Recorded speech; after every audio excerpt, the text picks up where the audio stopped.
Good morning students, welcome to our channel maths simplified. और आज हम डिस्कस करेंगे चैप्टर 4 की एक्सरसाइज 4.1 जो कि है क्वाड्रेटिक इक्वेशन। और इसका इंट्रोडक्शन जो वीडियो था वो मैंने पहले बनाया था, ये आपको डिस्क्रिप्शन के लिंक में मिल जाएगा। चलिए हम अपनी एक्सरसाइज की तरफ बढ़ते हैं। Let's move. ये हमारी जो एक्सरसाइज है 4.1, इसका ये पहला क्वेश्चन है कि check the whether following are quadratic equation. कि ये हमारी जो इक्वेशन दी हैं ये क्वाड्रेटिक इक्वेशन है कि नहीं है। अब हमें चेक करना है इसको। लेकिन आज क्लास शुरू करने से पहले मैं आप लोगों के साथ कुछ और भी डिस्कस करना चाहता हूँ। अच्छा, कभी आपने सोचा है कि एक ही क्लास में 40 बच्चे पढ़ते हैं और लगभग उनको एक ही टीचर सबको पढ़ाता है। कोई बच्चा 99% लाता है, कोई बच्चा 90% लाता है, कोई 95, कोई 60, 70, 40। ऐसा क्यों? सोचा कभी आपने? क्या फ़र्क होता है जो बच्चा 99% लाता है और जो बच्चा 60% लाता है या 50 या 70? क्या फ़र्क होता है उनके बीच में?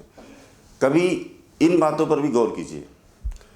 तो उस पर अगर आपसे पूछा जाए कि क्या डिफरेंस है, आखिरकार एक ही टीचर ने पढ़ाया, वही बुक थी, कंटेंट भी वही था, जिस टीचर ने डिलीवरी करी सेम सभी बच्चों के साथ करी, लेकिन उस बच्चे के 99% क्यों आए और किसी एक बच्चे के 70% क्यों आए? तो इसके पीछे जहाँ तक मैं समझता हूँ कि इसके पीछे जो 2-3 मेजर कारण होते हैं, वो इसको मैं दूसरी भाषा में आपको बताना चाहता हूँ। क्रिकेट हम सभी लोग खेलते हैं क्रिकेट। क्या होता है अगर आपको यॉर्कर फेंकना है क्रिकेट में तो आप क्या करोगे? सोचो, अगर आपको यॉर्कर फेंकना है क्रिकेट में तो आप क्या करोगे? आप अपनी 6 की 6 बॉल ब्लॉक होल में डालने की कोशिश करोगे। हो सकता है उसमें वाइड भी चली जाए, फुल टॉस भी हो जाए, लेकिन आप 6 की 6 बॉल उसमें डालने की कोशिश करोगे, तभी यॉर्कर पड़ेगी। आप कंटिन्यूअस प्रैक्टिस करते रहते हो, करते एक दिन ऐसा आता है कि एक ओवर में 1 या 2 यॉर्कर पड़ना स्टार्ट होती है। किस चीज़ से आती है वो? कंसिस्टेंसी से। तो बस सेम चीज़ हमारे जीवन में हर जगह यही लागू होती है। जिस चीज़ को हम पाना चाहते हैं बिल्कुल कि हमें बिल्कुल उसके शिखर पे जाना है या हमें टॉप पर पहुंचना है, तो हमें क्या करना चाहिए इसके लिए? सबसे पहली चीज़ है कंसिस्टेंसी। आप जो भी काम करते हैं, आप सपोज कीजिए हम मैथ पढ़ते हैं, क्लास 10 में बहुत सी हिंदी है, सोशल स्टडी है, मैथ्स है, इंग्लिश है, सभी सब्जेक्ट है, लेकिन अभी हम मैथ पर फोकस करते हैं कि क्योंकि मैं मैथ का टीचर हूँ और आपके लिए ये लाया। तो जो सबसे बड़ी चीज़ है जो हमें करनी है, अगर हमें दक्षता किसी चीज़ में एफिशिएंसी हासिल करनी है, हमें अगर हमें यॉर्कर फेंकना है, अगर आपको बोला जाए कि 6 के 6 यॉर्कर फेंकना है, मुश्किल होगा, लेकिन आप लगातार प्रैक्टिस करते रहोगे तो ओवर द पीरियड आपको वो दक्षता भी आएगी। 6 नहीं तो आप 4 यॉर्कर एक ओवर में फेंक पाओगे, आपको सफलता मिलेगी, विकेट मिलेगा। सेम यही चीज़ हमारे जीवन के हर क्षेत्र में लागू होती है। अगर आप पढ़ रहे हैं, स्टूडेंट हैं, तो आपके लिए ये प्राइमरी रिस्पॉन्सिबिलिटी आपकी है कि आप कंसिस्टेंसी बनाएं। अगर आप पढ़ते हैं तो ये नहीं कि आपने एक दिन 8 घंटे पढ़ लिए, एक दिन कुछ भी नहीं पढ़ा, ऐसा नहीं। आप एक शेड्यूल बनाएं और उस शेड्यूल के तहत अपने आप को फॉलो करें, बिल्कुल फॉलो करें। हो सकता है शुरुआत में टाइम लगेगा आपको, ये नहीं कि एक ही दिन में सब कुछ हो जाएगा, नहीं, टाइम लगेगा। तो पहली चीज़ क्या है? कंसिस्टेंसी। जो भी आप काम करेंगे, आपने आज से ये डिटरमिन किया कि भाई हमें मैथ पढ़नी है, डेली 1 घंटे पढ़नी है, या हमें डेली 10 क्वेश्चन सॉल्व करने हैं। हाँ ठीक है, 10 तो 10, लेकिन यही कंसिस्टेंसी आपको ओवर द पीरियड सालों तक रखनी है। ये तो है नहीं कि आप 10th पास करके आपका काम खत्म हो जाएगा, नहीं। 10th के बाद 11th होगा, 12th होगा, ग्रेजुएशन होगा, कॉम्पिटिटिव एग्ज़ाम होंगे।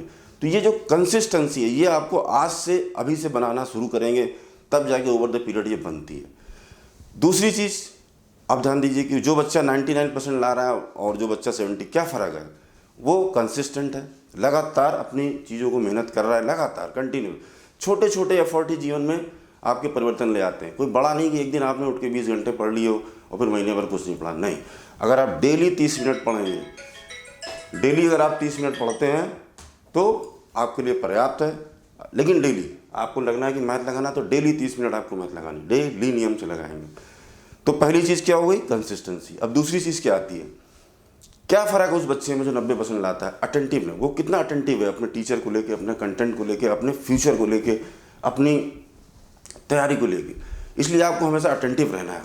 क्लास में हो या कहीं कोचिंग पढ़ रहे हो, ये ज़रूरी नहीं कि ये चीज़ें केवल आपकी पढ़ाई पर ही लागू होती है, ऐसा नहीं है। पढ़ लिख के आपको दुनिया में कहाँ जाना है? पढ़ लिख के आप बाहर जाओगे, नौकरी करोगे, बिजनेस करोगे, कंपनी खोलोगे, कुछ भी करोगे, लेकिन क्या इन सब की तैयारी कोई एक दिन में नहीं होती है। शुरू बस स्टेप बाय स्टेप ही करना पड़ता है, छोटे छोटे एफर्ट डाल के। आप कितने भी सक्सेसफुल लोगों की स्टोरी पढ़िए, उनकी बायोग्राफी पढ़िए, आपको पता चल जाएगा कि उन्होंने कैसे मेहनत करी है, कैसे स्टेप बाय स्टेप बढ़ के ऊपर गए। कोई एक दिन में नहीं गया है कि आज उसने उठा ऊपर चला गया, नहीं, सालों की लगातार मेहनत होती है, तब जाके आदमी ऊपर बढ़ता है। तो पहली चीज़ कंसिस्टेंसी, दूसरी चीज़ अटेंटिवनेस। आपको हमेशा वो रहना है कि कहाँ से आपको क्या इन्फॉर्मेशन मिलेगी जो आपके लाइफ में, करियर में सक्सेस करने के लिए आपको बहुत अच्छी है। ये चीज़ है, 2 चीज़ें हो गई। तीसरी चीज़ क्या होती है, ये सबसे इंपॉर्टेंट चीज़ है, डिस्ट्रैक्ट। आपको क्या क्या चीज़ें डिस्ट्रैक्ट करती हैं आपकी पढ़ाई के अंदर? ध्यान रखिए, आप मान लीजिए आज आप 10th में हैं, आज आपकी उम्र 14-15 साल होगी। यही जो आपके 5-6 साल हैं, 6-7 साल हैं, 20-22 साल तक, यही आपके पास सबसे प्रीमियम टाइम है जो आप अपने आप को फोकस करके किसी एक गोल पे लगा के अपने जीवन में कुछ अचीव कर सकते हैं। अगर आपने ये समय गंवा दिया तो ऐसा नहीं है कि जीवन में सब कुछ खत्म हो जाएगा, ऐसा नहीं है। लेकिन वही बात आ जाएगी ना कि जो बच्चा 99% लाता है और एक बच्चा 70% लाता है, बस वही फ़र्क रहेगा। फिर आपको जीवन भर मेहनत करनी पड़ेगी उसके लिए। लेकिन अगर अभी आपने 6-7 साल फोकस होके अपने करियर गोल को सेट किया, फिर उसके पीछे एक शेड्यूल पूरा प्रोग्राम बना के उसके पीछे चलते चले गए, तो 6-7 साल में आपको वो जो आप वांछित सफलता आप चाहते हो आपको जीवन में मिलेगी। कोई नहीं रोक सकता आपको उस चीज़ से। इसलिए जो आज का लेसन यही है कि अगर आपको 99% लाना है या 60-70% लाना है, अगर 99% लाना है, वही टीचर है, वही मटेरियल है, वही बुक है, वही माहौल है, सब कुछ वही है। लेकिन एक बच्चा 99 लाता है, कोई टॉप कर देता है, कोई बच्चा उसमें 40% भी लाता है, फेल भी हो जाते हैं बच्चे, नहीं। लेकिन आपको क्या करना है, सबसे पहले अपना गोल सेट करना है। आपको जो भी बनना है जीवन में, जो भी करना है, आज आपकी उस एज में आप आ चुके हैं कि आपको जो भी बनना है, जो भी करना है जीवन में, उसको सेट कीजिए। फिर धीमे धीमे उसकी तरफ बढ़ते जाइए। तो जो मेजर डिफरेंस है 99 और 60% में, वो यही है, कंसिस्टेंसी, अटेंटिवनेस, और तीसरा डिस्ट्रैक्ट। आपको क्या चीज़ें डिस्ट्रैक्ट करती हैं पढ़ाई से या अपना गोल को फॉलो करने में? बहुत सी चीज़ें होती हैं कि लोग बोले कल से करेंगे यार, नहीं, ये नहीं, कल से नहीं, आज से करना है और लगातार करना है। छोटे गोल बनाइए अपने जीवन के, ये नहीं कि बड़ा सा बना, छोटे बनाइए। रोज़ को एक अचीव करिए कि आज हमें ये चैप्टर पढ़ना है, अच्छे से पढ़ना है, तो पहले वो पढ़िए। जब आप ये करके, जब अपना आप आज का जो मिशन आप जब पूरा कर लेंगे तो आपको कितना सेटिस्फेक्शन आएगा, वही चीज़ आपको प्रेरणा देगी दूसरे दिन के लिए। इसलिए गोल छोटे बनाइए और उनको रोज़ अचीव करिए, छोटे छोटे गोल। ये नहीं कि केवल मैथ से लेके या पढ़ाई के लेके, जीवन के हर क्षेत्र में आपको ये चीज़ें हेल्प करेंगी। तो मेरी आज की बात का जो सार है वो यही है कि what is the difference between 99% and 60%। इसके बीच में से 3 चीज़ें हैं जो आपको 60% से 99 पर ले जाएंगी। वो वही है, कंसिस्टेंसी, निरंतरता, किसी भी चीज़ में निरंतरता। अगर आप क्रिकेट खेलते, मैंने यॉर्कर बॉल से आपको एग्जांपल दिया, आपके सामने 3 स्टंप गड़े हैं, आप रोज़ प्रैक्टिस करिए सुबह शाम, देखिए यॉर्कर क्यों नहीं पड़ेगी, यॉर्कर पड़ेगी। बस आपको लगातार करना है, अटेंटिव रहना है कि अगर आप बॉल फेंक रहे हैं, बल्लेबाज खड़ा है, तो बल्लेबाज का ही मूवमेंट देखना है आपको, उसके अकॉर्डिंग बॉल करना है। उसी तरह अपनी तैयारी में बहुत से बाधाएं भी आती हैं पारिवारिक सामाजिक जीवन में, उनको भी आपको लड़ना है उनसे, उन चीज़ों से। और तीसरा डिस्ट्रैक्ट, जो चीज़ें आपको डिस्ट्रैक्ट कर रही हैं उनसे दूर रहो, उनकी एक लिस्ट बनाओ। आज क्या डिस्ट्रैक्ट किया, मान लीजिए कि आप सुबह आपने अलार्म लगाया 4 बजे का, वहाँ उठ ही नहीं पा रहे हैं, सो रहे हैं चौकस, नहीं, ये पहला डिस्ट्रैक्शन है। सबसे पहला कल से करेंगे, नहीं, उठना है, पढ़ना है और अपना काम करना है। नॉट ओनली, मैं बार बार बोलता हूँ कि ये चीज़ें केवल आपकी पढ़ाई के लिए नहीं है, ये पूरे के पूरे होल लाइफ के लिए। चलिए अब हम मूव करते हैं अपनी एक्सरसाइज की तरफ। हमारी जो आज की एक्सरसाइज है क्वाड्रेटिक इक्वेशन 4.1, इसमें हमें चेक करना है कि ये जो इक्वेशन है ये क्वाड्रेटिक है कि नहीं है। तो क्वाड्रेटिक इक्वेशन का मैंने इंट्रोडक्शन वीडियो में बताया है कि क्वाड्रेटिक इक्वेशन क्या होती है, डिग्री 2 और सिंगल वेरिएबल, ये उनकी सबसे बड़ी पहचान है। उसकी हाईएस्ट डिग्री 2 होनी चाहिए और वेरिएबल सिंगल होना चाहिए। अब आपके सामने ये पहला क्वेश्चन दिया हुआ है, x+1 का स्क्वायर एंड 2 है। अब हमें चेक करना है कि ये क्वाड्रेटिक है कि नहीं है। तो हम क्या करेंगे, हमको ये हमने सभी पढ़ा कि a प्लस बी का होल स्क्वायर क्या होता है। a प्लस बी का होल स्क्वायर का फार्मूला होता है a square plus B square plus 2ab। ये तो सबसे पहले हम इसको सिंप्लीफाई करेंगे, सॉल्व करेंगे। तो यहाँ पर ये हो गया a का स्क्वायर एक्स स्क्वायर, b का स्क्वायर 1 का 1 ही रहेगा, plus 2ab 2 into x into 1 बराबर, इसको भी मल्टीप्लाई कर देंगे 2 को, तो ये 2x हो जाएगा और 2 3 जा 6 हो जाएगा। अब इसको थोड़ा और सिंप्लीफाई करेंगे, एक्स स्क्वायर प्लस 1 इसको मल्टीप्लाई करेंगे 2x इंटू 1, तो ये 2x ही रहेगा हमारा। ये हो गया 2x माइनस 6। अब हम इसको एक्स स्क्वायर प्लस 2x, ये ऐसे ही रहेगा, सॉरी 1। अब इस 2x को हम इधर लाएंगे तो ये पॉजिटिव है, इधर आके ये निगेटिव हो जाएगा। जब भी हम किसी चीज़ को ट्रांसफर करेंगे तो हमारे साइन है जो वो चेंज हो जाएंगे। और ये 6 है, ये माइनस का था, यहाँ पर आके ये प्लस का हो जाएगा, ये 0 हो जाएगा। अब आप देखिए 2x ये प्लस का है और ये माइनस का है, ये दोनों कैंसिल हो गए आपके। तो आपकी इक्वेशन क्या बनी, 6 प्लस 7। आपकी इक्वेशन क्या बनी, X square plus 7 is equal to 0। अब ये क्वाड्रेटिक इक्वेशन है कि नहीं है? है। क्यों? डिग्री 2 है इसकी, हाईएस्ट डिग्री क्या है, 2 है, वेरिएबल सिंगल है, तो ये क्वाड्रेटिक इक्वेशन हमारी है। तो इसका आंसर क्या है, यस, ये हमारी क्वाड्रेटिक इक्वेशन हो गई। अब हम चलते हैं अपने दूसरे क्वेश्चन की तरफ। पहले क्वेश्चन का दूसरा part, x square minus 2x, वही काम इसमें करेंगे जो हमने पहले उसमें किया, इसको सिंप्लीफाई करेंगे। जो हमारी स्टैंडर्ड फॉर्म है, स्टैंडर्ड फॉर्म हमने आपको पहले ही बताई थी, A X square plus B X plus C. जो भी इक्वेशन इस तरह से दी है, पहले हम उसको उस फॉर्म में लाएं, देखो लाएं, उसकी बाद ही हम चेक कर पाएंगे ना कि ये क्वाड्रेटिक है कि नहीं है। तो सबसे पहले किसी भी इस तरह के क्वेश्चन को सॉल्व करने के लिए इसको सिंप्लीफाई करके अपनी इक्वेशन को इस फॉर्म में लाएंगे, फिर इससे कंपैरिजन करके हम बताएंगे ये क्वाड्रेटिक है कि नहीं है। अब इसको सॉल्व करते हैं। -2 को हम अंदर मल्टीप्लाई करेंगे तो 2 3 जा 6, और साइन किसका रहेगा, माइनस का रहेगा। माइनस माइनस, ये माइनस माइनस प्लस हो जाएगा, और 2x इंटू यानी 2x हो जाएगा। ठीक हो गया। अब हम इसको शिफ्ट करेंगे, एक्स स्क्वायर माइनस 2x, ये तो ऐसे ही रहा, इधर 6 लाएंगे तो ये क्या हो जाएगा, 6 हो जाएगा हमारा। ये माइनस प्लस, माइनस का था, इधर आके प्लस हो जाएगा। ये जो है हमारा 2x प्लस का था, तो इधर आके हमारा माइनस हो जाएगा। अब ये और ये दो हमारे जुड़ जाएंगे, X square 2 2 4 4x plus 6 is equal to 0। ये हो गया आपका। अब आप इस इक्वेशन को पहचानिए, देखिए A X square B X plus C. अब आप इससे कंपेयर कर सकते हैं, ये बिल्कुल परफेक्टली हमारी क्वाड्रेटिक इक्वेशन है, कोई भी इसमें संदेह नहीं है। सिंगल वेरिएबल है, डिग्री इसकी हाईएस्ट 2 है, तो ये हमारा क्या है, ये जो है हमारा क्वाड्रेटिक इक्वेशन है। तो हमारे ये दो क्वेश्चन यहाँ पर खत्म होते हैं। अब हम चलते हैं अपने तीसरे क्वेश्चन को, क्वेश्चन फर्स्ट का ये तीसरा पार्ट है, इस पे चलते हैं। ये देखिए यहाँ पर स्टैंडर्ड इक्वेशन में बार बार लिख रहा हूँ ताकि आपको याद रहे, यहाँ मैं दोबारा लिख देता हूँ ताकि आपको याद रहे, भूल ना जाए आप लोग।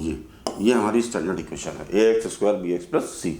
इसी के फॉर्म में हमको, अभी इसको देख के तो आप नहीं बता सकते हो कि क्वाड्रेटिक है कि नहीं है, पहले इसको सॉल्व करोगे, इस फॉर्म में लाओगे, उसके बाद ही आप पता कर सकते हैं। तो चलिए इसको हम सॉल्व करते हैं। यहाँ पर क्या होगा, ये दोनों मल्टीप्लिकेशन में है, तो पहले इनका मल्टीप्लिकेशन करेंगे। पहले हम x का करेंगे, x का x में करेंगे तो क्या हो जाएगा, एक्स स्क्वायर हो जाएगा। x का 1 में करेंगे तो क्या हो जाएगा, x हो जाएगा। ठीक है, फिर -2 का करेंगे, -2 का x में करेंगे तो 2x होगा, साइन किसका है, माइनस का, तो ये -2x हो जाएगा। -2 का 1 में करेंगे तो -2 इंटू 1 यानी कि -1, यहाँ पर ये -2, बात हो गई। फिर x का करेंगे तो ये हो जाएगा एक्स स्क्वायर, फिर इसमें करेंगे तो ये हो जाएगा 3x, फिर -1, ये -x, और 3 1 जा 3, माइनस का 3। अब सारी चीज़ों को हम दोबारा से और सिंप्लीफाई करते हैं। ये x और ये x माइनस 2x, ये हमारा क्या हो जाएगा, ये 2 माइनस का है, बड़ा है, तो यहाँ पर ये इसमें माइनस हो जाएगा, तो हमारे पास क्या बचेगा, -x और -2। इसको भी सॉल्व करते हैं, एक्स स्क्वायर 3x में x चला जाएगा तो हमारा 2x बचेगा, -3, ये होगा। अब हम सारी चीज़ों को एक तरफ ट्रांसफ़र कर लेंगे, X square -x -2 as it is रहा, इसमें कुछ नहीं किया, इसको किया तो ये हमारे पास यहाँ -x स्क्वायर आ गया, ये माइनस में था प्लस में हो जाएगा, और ये माइनस में था तो ये प्लस में हो जाएगा। अब आप देखिए इज इक्वल टू 0, ये हो गया। तो ये जो है हमारी, ये एक्स स्क्वायर प्लस में है और ये माइनस में, ये कैंसिल हो जाएंगे।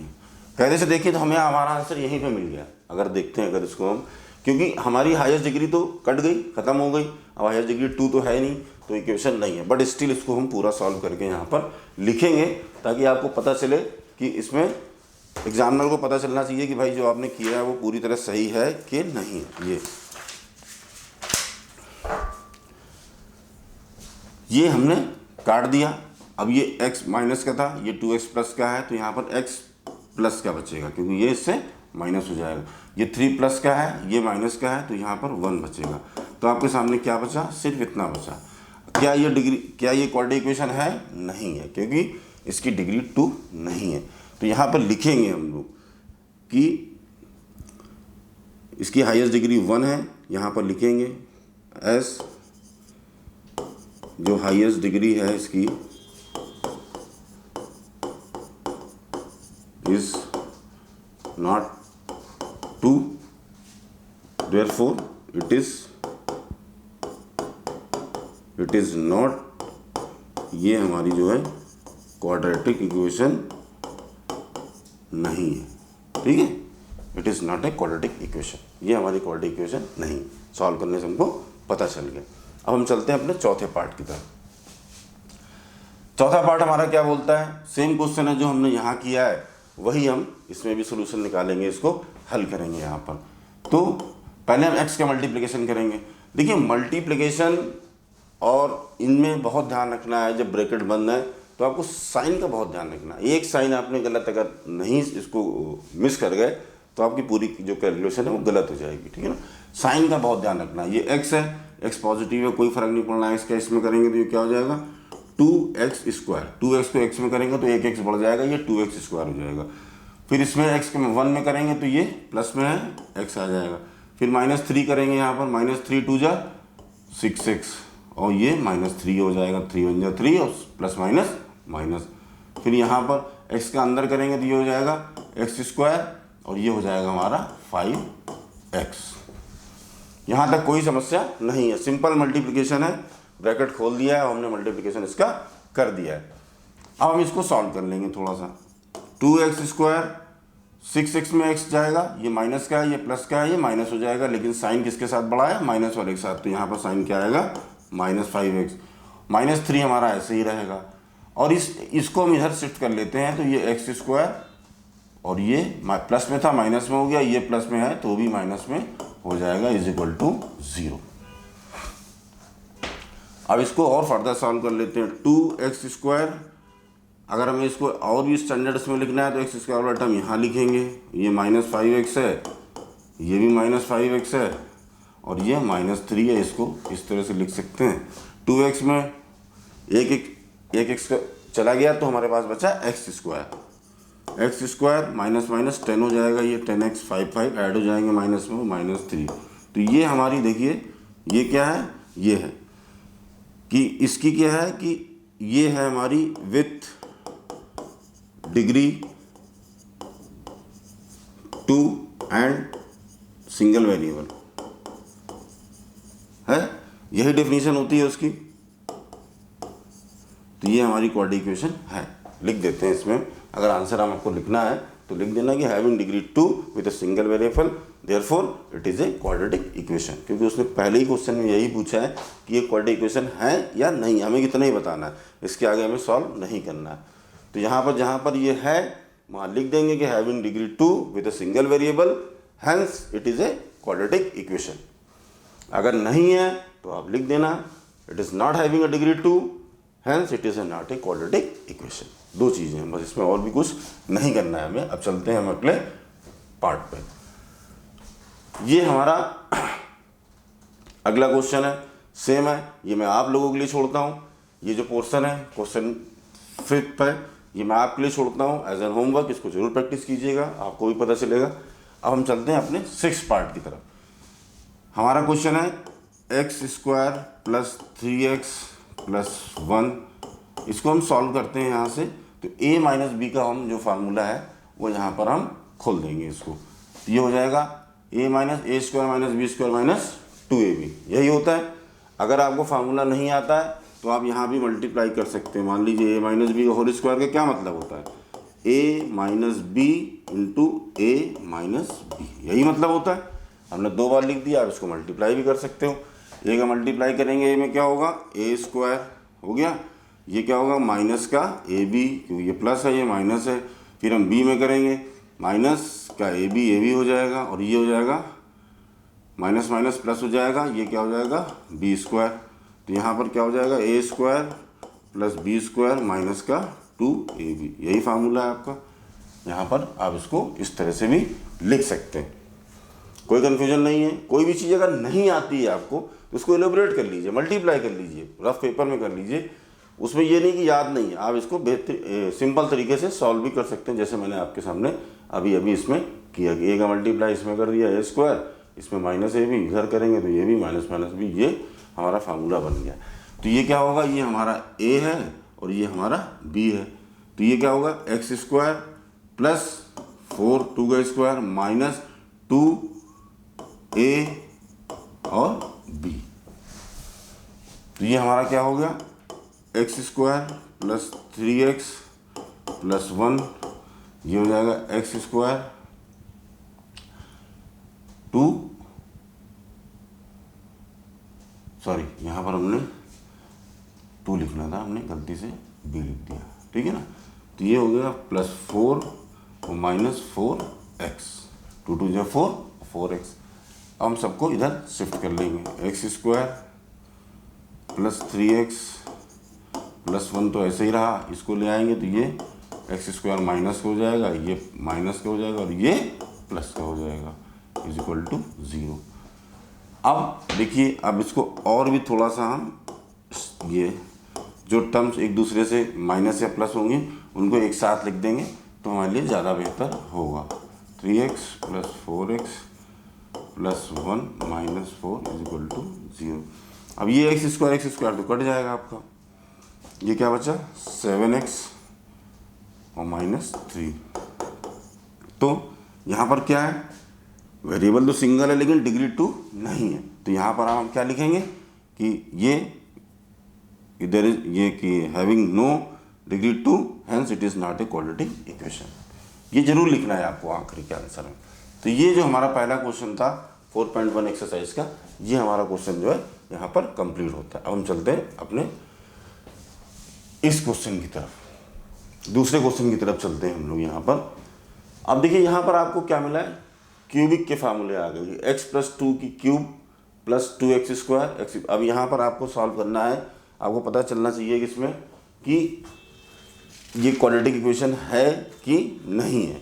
तो यहाँ पर आप कैसे पता करोगे कि ये क्वाड्रेटिक इक्वेशन है कि नहीं है। तो सबसे पहले आपको a प्लस, ये देखिए a प्लस बी की होल क्यूब का फार्मूला आना चाहिए। देखिए फार्मूले आपको जितने याद रहेंगे उतना आपके लिए ज़्यादा अच्छा रहेगा, अगर नहीं याद रहेंगे तो आपको दिक्कत होगी। हालांकि मैथ्स में बहुत सी चीज़ें हैं, फार्मूला नहीं है तो इसको 3 बार लिख के मल्टीप्लाई कर लीजिए, वो भी कर सकते हैं, लेकिन ये टाइम आपका वेस्ट होगा। इसमें बेटर है कि आप ये फार्मूले याद कर लें। फार्मूला याद रहने से आपकी जो मैथ्स की स्पीड है फास्ट हो जाएगी सॉल्व करने से। तो a plus B whole cube का जो फार्मूला होता है वो ये होता है, a cube plus B cube plus 3a square B और प्लस 3b a, सॉरी फिर से लिख देता हूँ, जस्ट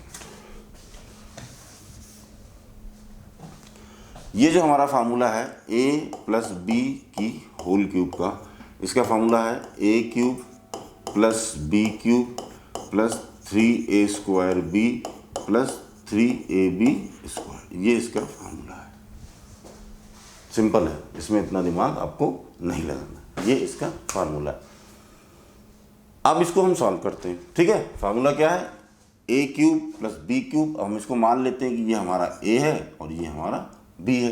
तो a क्यूब क्या होगा, a क्यूब मतलब x की क्यूब, अब 2 की क्यूब लिख देते हैं हम, एक बार दोबारा सॉल्व कर लेंगे इसको हम लोग, प्लस 3a², ए का मतलब x का स्क्वायर, और b एज इट इज़ रहेगा इंटू 2 प्लस 3a, ए हमारा एज इट इज़ रहेगा और b का जो है हमारा स्क्वायर हो जाएगा। b क्या है हमारे पास 2 है, 2 का स्क्वायर हो गया। और ये जो हमारी ये इधर जो चल रही है 2x माइनस 1। अब देखिए इसको दोबारा आगे स्टेप सॉल्व, x³, 2 की क्यूब क्या होगा 8, 2 2 4 2 8, ये 8 हो गया, ये हो गया 3 2 6 6x² हो गया, 2 3 x² ऐसे ही रहा। ये क्या हो जाएगा 2 2 4 और 4 3 12, ये हो जाएगा 12x। अब इसको अगर हम मल्टीप्लाई कर देंगे तो ये हो जाएगा 2x³ हो जाएगा, x² है, 2x मल्टीप्लाई करेंगे और ये हो जाएगा हमारा 2x 1 2x, इतना हो गया। अब हम सारी चीज़ों को इधर ले आते हैं, x³ plus 8 plus 6x² plus 12x minus 2x³ और प्लस का 2x इज इक्वल टू 0। कुछ नहीं किया मैंने, केवल फार्मूले का इस्तेमाल किया, केवल इसका फार्मूला खोला और उसको सिंप्लीफाई किया। अब सिंप्लीफाई करके जो हमारी स्टैंडर्ड फॉर्म है, स्टैंडर्ड फॉर्म मैं दोबारा लिख देता हूँ आप लोगों के लिए, ये है, इसमें लाएंगे फिर इसको हम कंपेयर करेंगे कि ये क्वाड्रेटिक इक्वेशन है कि नहीं है। अब ये x³ है, अब x³ का ये टर्म इधर आ चुका था, हम इसको यहाँ पर लिखेंगे माइनस 2x³, यानी जितने भी सिमिलर टर्म है उनको हम एक साथ लिखेंगे ताकि हमें ये सॉल्व करने में इजी रहे। 6x² x² का हमारा कोई भी टर्म और नहीं है, यही है केवल, प्लस 12x प्लस 2x और ये हमारा प्लस का 8, सारी चीज़ें आ गई। ये देखिए x³ ऐसे आ गया, 2x³ यहाँ पर आ गया, 6² ऐसे ही रहा, 12x ये रहा, 2x ये रहा, 8 ये आ गया। अब इसको हम यहाँ पर सॉल्व करेंगे, सॉल्व करेंगे तो ये क्या आ जाएगा माइनस का x³, इसमें से एक घट जाएगा माइनस हो जाएगा, 6x², ये 14x प्लस 8। तो क्या ये हमारी क्वाड्रेटिक इक्वेशन है? नहीं है। ये जो हमारी क्वाड्रेटिक इक्वेशन है कि नहीं है? नहीं है। क्यों? पता चली गया आपको, ये हमारी क्वाड्रेटिक इक्वेशन नहीं हो सकती, क्योंकि ये हमारा, इसमें डिग्री की हाईएस्ट कितनी है, इसमें हाईएस्ट डिग्री जो है हमारी वो है x³ है, इसलिए यहाँ पर ये हमारी नहीं होगी। तो यहाँ पर आप समझ गए सारे के सारे क्वेश्चन, ये एज इट इज़ ऐसे ही सॉल्व होना है, इसमें और कुछ भी नहीं होना है। ये क्वेश्चन भी सेम है हमारा, यहाँ पर a+b था, यहाँ पर a-b है। तो a-b का जो फार्मूला है वो भी मैं आपके सामने लिख देता हूँ ताकि आपको इजी रहेगा। यही लिख देता हूँ मैं, a-b का होल क्यूब। देखिए इसका एक और भी शॉर्टकट तरीका भी हो सकता है। क्या? मान लो फार्मूला नहीं याद है आपको थोड़ी देर के लिए, a-b का आपको स्क्वायर का तो फार्मूला याद ही रहता है, सभी को याद रहता है, हमको इसमें तो कोई दिक्कत है नहीं कि a² + b² माइनस 2ab, ये सभी को पता है। तो आप इसमें इसका मल्टीप्लाई भी कर सकते हैं, ये हो गया है -b का होल क्यूब। अगर आपको ये याद है कि a² + b² माइनस 2ab, और फिर इसमें आप मल्टीप्लाई करके फार्मूले को ट्राई भी कर सकते हो, निकाल भी सकते हो यहाँ पर। तो ये यहाँ से भी फार्मूला बन सकता है आपका। अगर आपको फार्मूला नहीं याद है, वैसे तो a-b का जो फार्मूला होता है वो भी मैं आपके लिए लिख देता हूँ यहाँ पर कि फार्मूला है, आप इसको याद कर सकते हो कि a³ minus b³ minus 3a² plus 3ab², ये इसका फार्मूला है। बाकी का सारा काम आपको एज इट इज जैसे मैंने इसमें किया है वही काम उसको आपको वहाँ पर करना है। इसमें कोई भी इतनी बड़ी रॉकेट साइंस नहीं है जो आपको इसमें यहाँ पे लगानी हो। हालांकि ये दो, अब अगर दो चीज़ें और भी हैं, अगर इसको कायदे से देखें, अगर आप इसको कायदे से देखें तो क्या आपको पता नहीं चल जाएगा कि ये देखिए यहाँ पर क्या है x³ है। जब आप a³ b³ खोलोगे तो x³ वहाँ पर आएगा, इधर आएगा तो वो कट जाएगा। इसका मतलब क्या, ये क्वाड्रेटिक इक्वेशन हमारी 100% होगी, क्योंकि x² का टर्म हमारे पास एज इट इज़ रहेगा, क्यूब वाला टर्म हमारा यहाँ पे कट जाएगा। मैथ्स में हर चीज़ आप लिख के नहीं, अगर आपने 10 क्वेश्चन कर लिए एक जैसे, सपोज कीजिए अभी हम लोगों ने क्या, ये 8वां क्वेश्चन है, एक ही सिमिलर पैटर्न के क्वेश्चन है, हम इनको क्या कर रहे हैं, किसी भी तरह से अगर कोई फार्मूला है नहीं तो सिंप्लीफाई करके इसको हम स्टैंडर्ड फॉर्म में ला रहे हैं। जो हमारी स्टैंडर्ड फॉर्म है उसमें ला के हम चेक कर रहे हैं कि ये क्वाड्रेटिक है कि नहीं है। लेकिन हर बार आप एक ही काम नहीं करोगे, आपको अपना जो प्रेजेंस ऑफ माइंड है वो भी यूज़ करना है। अगर यहाँ पर ये लिखा हुआ है, आपने देखा, आपको तुरंत यहाँ पर क्लिक करना चाहिए इस बात को कि अगर हम इसकी क्यूब जैसे खोलेंगे ये ए क्यूब होगा, ए क्यूब का मतलब क्या होगा, एच टी क्यूब होगा। जैसे इसको ट्रांसफर करेंगे ये इससे कैंसिल हो जाएगा, इसका मतलब ये क्वाड्रेटिक इक्वेशन हमारी है। तो इन बातों का भी ध्यान रखना है आपको, ये नहीं कि सिर्फ लिए और चालू हो गए, नहीं, समझ गए। इसको आपको खुद सॉल्व करना है। अब हम चलते हैं अपने अगले क्वेश्चन की तरफ। अब पहला क्वेश्चन था कि हमें इक्वेशन दी हुई थी, हमें चेक करना था कि ये क्वाड्रेटिक इक्वेशन है कि नहीं है। लेकिन अभी क्या कर रहा है, represent the following situation in the form of quadratic equation. अब देखिए, the area of rectangular plot is 528 metre. कितना है हमारा इसका, 528 मीटर। स्क्वायर है, ये स्क्वायर लिखा हुआ है, ये लिखने में 528 मीटर ये स्क्वायर है, बेसिकली ये लिखने में दिक्कत गलत हुआ है। The area of rectangular plot is 528 metre square. ये the length of a plot in metres is 1 more than twice its breadth। We need to find the length and breadth of the plot. आपको क्या करना है, represent the following situation in the form of quadratic equation. आपको केवल इसकी एक quadratic equation बनानी है। तो ये पहले क्या बोल रहा है, आपको क्या करना है, we need the find the length and breadth of the plot. आपको इसकी लेंथ और ब्रेथ इसकी फाइंड करनी है। अब क्वेश्चन फिर से पढ़ेंगे कि the area of the rectangular plot, area दिया हुआ है किसी भी रेक्टेंगुलर प्लॉट का, क्या एरिया 528 है। Length of the plot in metres is 1 more than twice its breadth. समझो ये क्या कह रहा है कि जो भी the length of the plot is 1 more than twice breadth का दुगना करके अगर उसमें एक जोड़ दें तो क्या आ जाएगी, लंबाई आ जाएगी। तो हमें क्या मानना चाहिए यहाँ पर, पहली चीज़ तो हमें ब्रेथ माननी चाहिए। क्या माननी चाहिए, जो भी नहीं होता है उसी को सपोज करते हैं। Let the breadth of the plot is x metre. मान लिया हमने, ये मान लिया।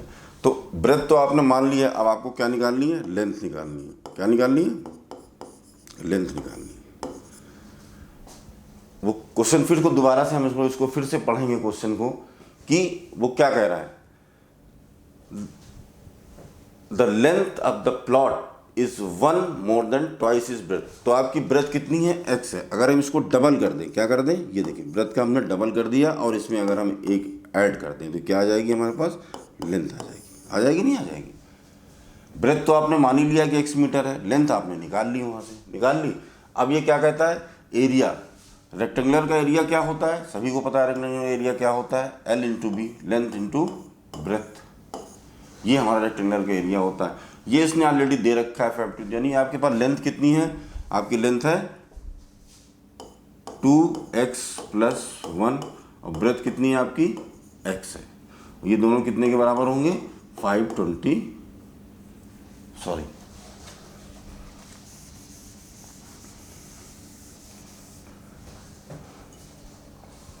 तो ये अगर हम निकालेंगे तो क्या होगा, ये हमारी जो लेंथ इंटू ब्रेथ हो जाएगी, ये 2x + 1 और into x, length into breath. और ये कितनी हो जाएगी, यहाँ पर हमारी एरिया इसने दे ही रखा है हमको, 528 हो जाएगा।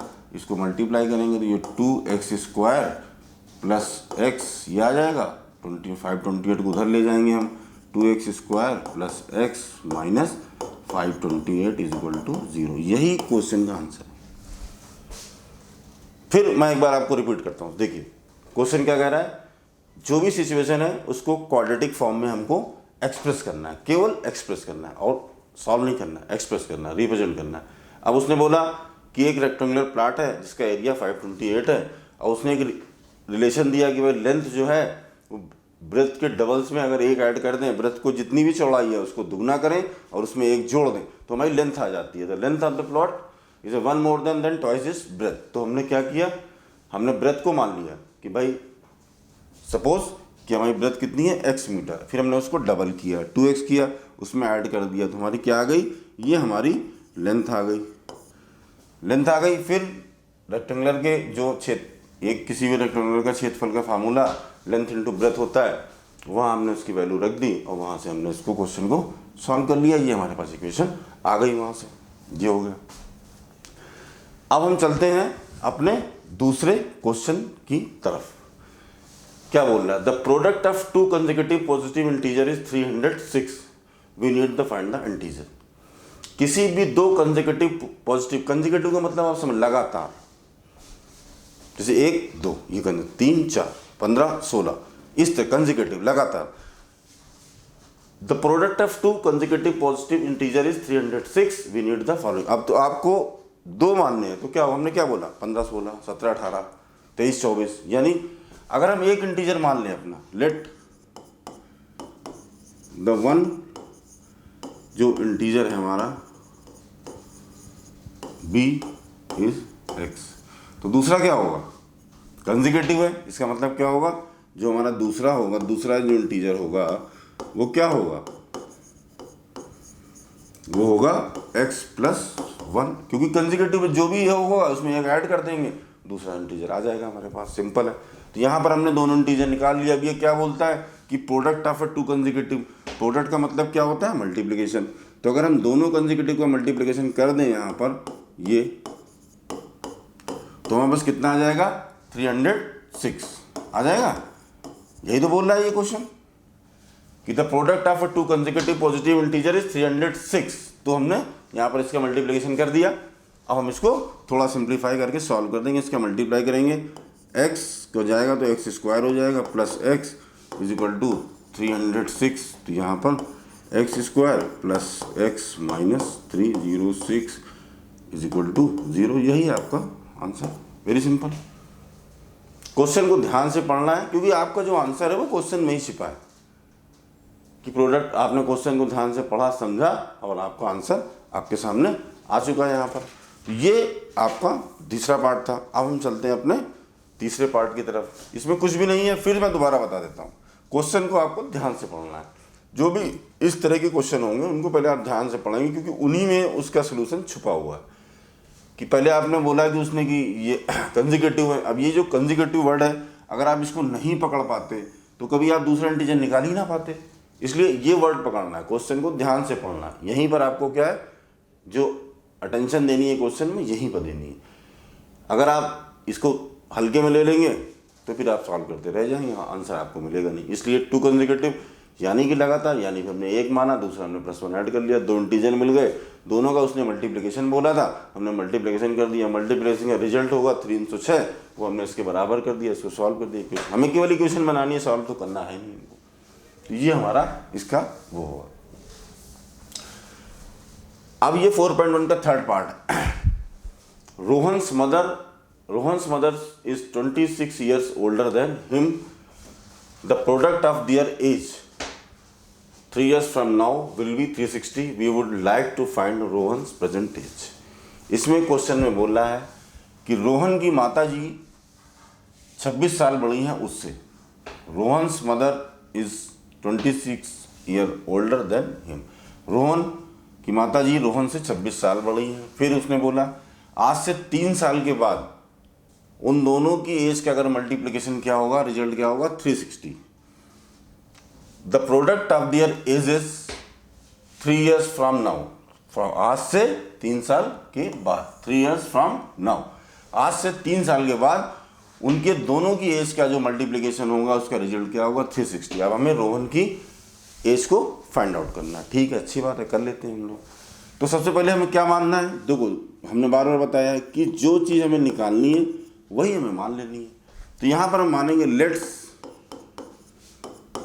The Rohan's age. Rohan's age क्या होगी, x years हो गई, x years हमने मान लिया।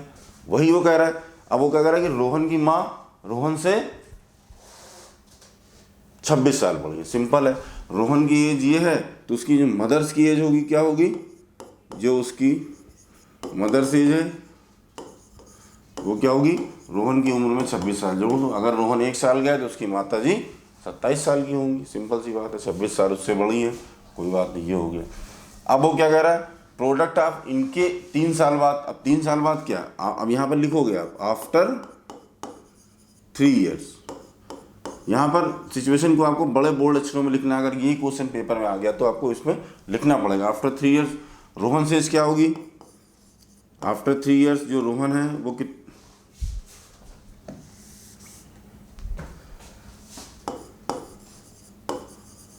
3 साल बाद रोहन की उम्र क्या होगी। आज अगर x है तो 3 साल बाद रोहन की उम्र क्या हो जाएगी, बढ़ जाएगी, 3 साल और बढ़ जाएगी। उसमें जो भी एज की करंट एज है उसकी, उसमें 3 साल जोड़ देंगे। और सेम उसकी माताजी में भी जोड़ देंगे, जो उसकी मदर्स की एज होगी।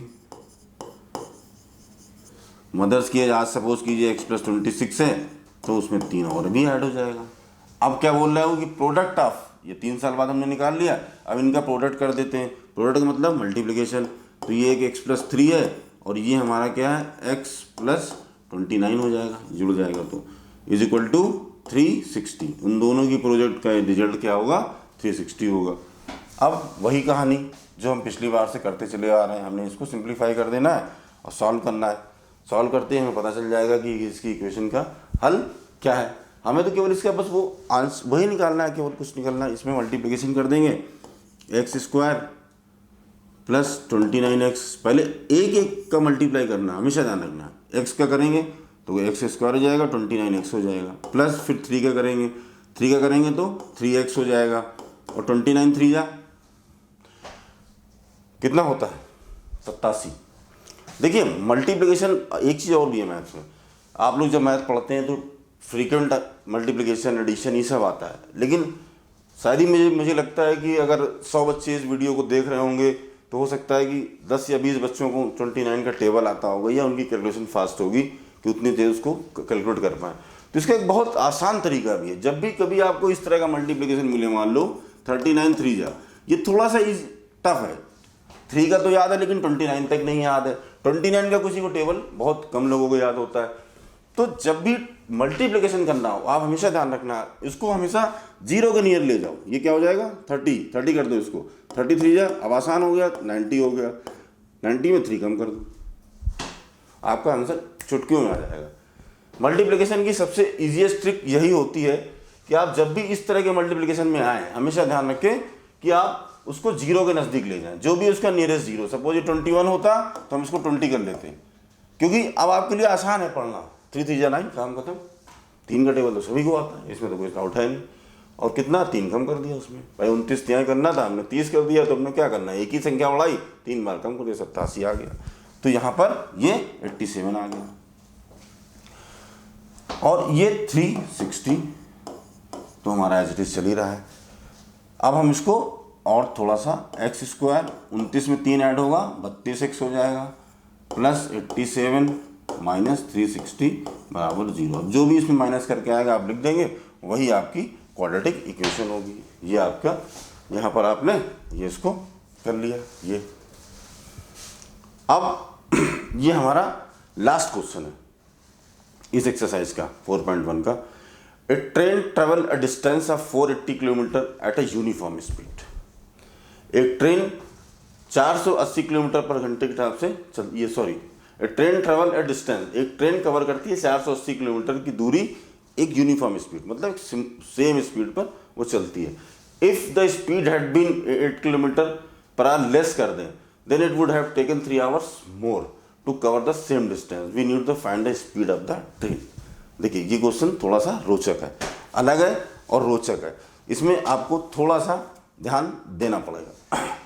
क्या कहता है, a train travel a distance of 480 kilometre in at a uniform speed. एक ट्रेन 480 किलोमीटर की दूरी तय करती है एक स्पीड के साथ, यूनिफॉर्म सेम स्पीड के साथ। अगर उसकी स्पीड को हम 8 km/घंटे की रफ्तार से कम कर दें, ठीक है, तो वो ट्रेन 3 घंटे ज़्यादा लेती है अपने नॉर्मल टाइम से। तो ट्रेन की स्पीड क्या होगी। अब आपको इसको क्वाड्रेटिक इक्वेशन में बदलना है। तो ध्यान दीजिए इसमें क्या क्या चीज़ें। सबसे पहले उसने पूछा क्या है, speed of the train, sorry उसने पूछा क्या है, स्पीड ऑफ द ट्रेन पूछा है। तो सबसे पहले हम इसी को वो करेंगे, let speed of the train is x kilometre per hour. ठीक है, क्या पूछा उसने? स्पीड, यानी मैं स्पीड निकालना है तो सबसे पहले हम उसी को मान लिया हमने। अब स्पीड निकालने के लिए आपको क्या क्या चीज़ें चाहिए होती हैं? फिजिक्स थोड़ी बहुत, साइंस तो सभी ने पढ़ी है, जो हम लोग पढ़ते हैं कि अगर स्पीड निकालना है तो क्या, डिस्टेंस अपॉन टाइम, कितनी दूरी कितने समय में आपने कवर करी, उसको अगर भाग दे दें आपस में तो वहाँ पर स्पीड आ जाएगी ना।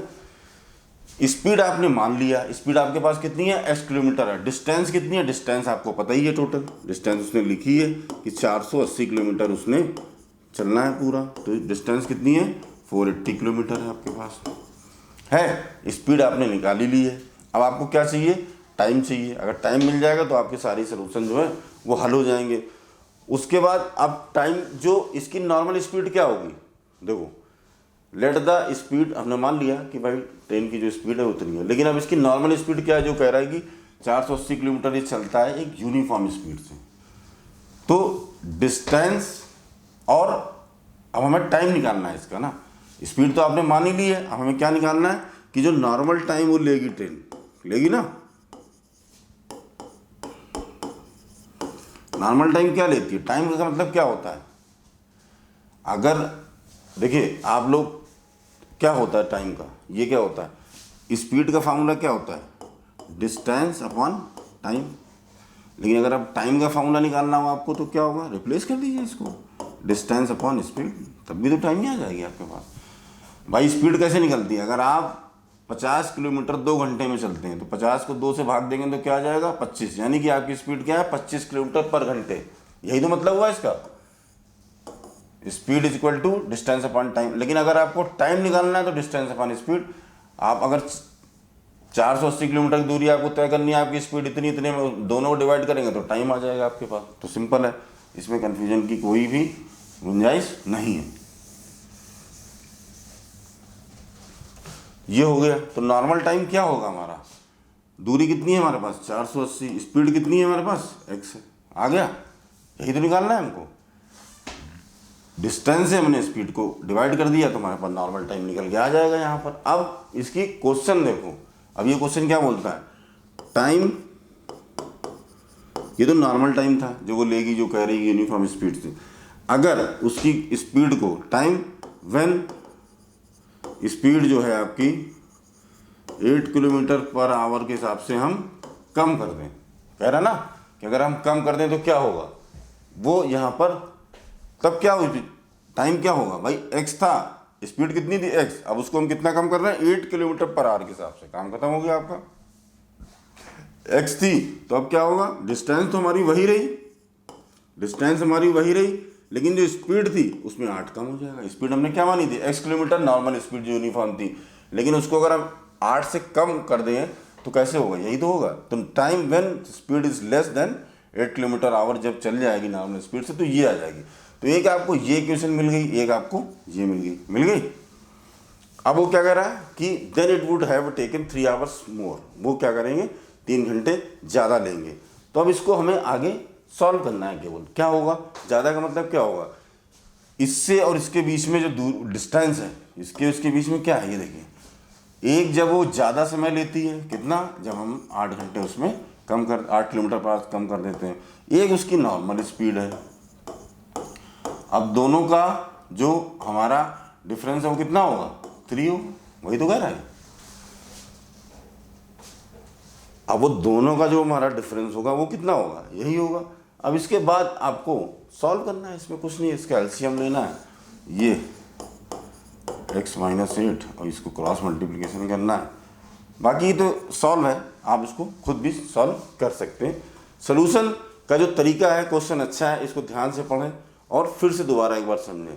ये तो एग्जीक्यूशन पार्ट है, इक्वेशन बन गई, उसके बाद तो आपको सिंप्लीफाई करना है, जो आप इजीली कर सकते हो, इसमें कोई भी वो नहीं है कि बहुत टफ है। लेकिन क्वेश्चन को ध्यान से समझना है कि यहाँ पर वो कितनी चीज़ें पूछ रहा है, हमने किस स्टेप से उसको हमने सॉल्व किया और यहाँ तक पहुँचे। अभी तो हमें एक इक्वेशन फॉर्म करनी है, अब इनका सबका मल्टीप्लिकेशन करेंगे, क्रॉस में कर देंगे तो आपके पास एक इक्वेशन आ जाएगी, क्वाड्रेटिक इक्वेशन, वही उसकी वो होगी। लेकिन क्वेश्चन फिर पूछ रहा, देखिए इसमें जो सबसे ध्यान देने वाली बात है कि आपको स्पीड निकालनी है तो सबसे पहले आपने स्पीड को मान लिया। डिस्टेंस कितनी थी, जब स्पीड निकालनी होगी तो मैंने आपसे बोला ही है कि स्पीड का फार्मूला आपको पता ही है कि डिस्टेंस अपॉन टाइम होता है, ये हमने साइंस में पढ़ा है। तो ये चीज़ों को ध्यान में रखना है। फिर इसको रिप्लेस, हमें स्पीड पता है तो हमें टाइम निकालना है, तो हमने ये कर लिया। तो हमें क्या क्या, स्पीड हमने निकाल लिया, डिस्टेंस हमको पता चल गई और हमने टाइम निकाल लिया। देखो तीनों चीज़ निकाली ना हमने, स्पीड, डिस्टेंस और टाइम, तीनों निकाली। फिर इस क्वेश्चन की जो भी उसने क्वेश्चन हमसे बोला, उस सिचुएशन में हमने क्वेश्चन को रखा। उसने बोला कि भाई 8, अगर हम स्पीड को 8 घंटे किलोमीटर पर आवर से कम कर दें तो क्या टाइम लगेगा, तो हमने उसको वो भी कर दिया। दोनों के बीच का गैप है 3। उसके बाद तो ये क्रॉस मल्टीप्लिकेशन है, उसके बाद ये एक्सरसाइज यहाँ पर सॉल्व करके आपको आंसर मिल जाएगा, कि क्वेश्चन आ जाएगी, वही आपका आंसर होगा। और इसी के साथ हमारी ये एक्सरसाइज ख़त्म होती है। मैं उम्मीद करता हूँ कि आपको ये वीडियो, ये पढ़ाने का तरीका अच्छा लगा होगा। तो प्लीज़ इसको लाइक कीजिए, सब्सक्राइब कीजिए, अपने जो नए क्लासमेट हैं उनको भी बताइए, और आगे हम लोग ऐसे ही पढ़ते रहेंगे। Till then, bye bye, take care.